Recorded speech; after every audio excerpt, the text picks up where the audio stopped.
Right, இங்கே பாருங்க, எல்லாம் அப்படியே ரெடியாக இருக்குது. இதை வந்து நம்ம என்ன பண்ணுறோம், அப்படியே மிக்ஸ் எல்லாம் அடியில் போயிடுச்சு. பார்த்தீங்களா, ஒரே மிக்ஸ் தான். அடி கொஞ்சம் கரண்டி வேணா போட்டு மிக்ஸ் பண்ணிக்கலாம்.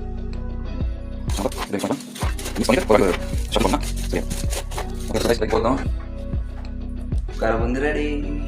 Just mix it. அண்ட் இந்த எல்லா இன்க்ரீடியன்ஸ் போட்டாச்சு கைஸ். இப்போ வந்து so what I to is I just show you how it looks. Okay, 1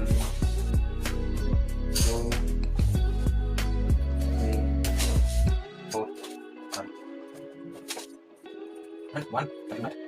Okay, here it is.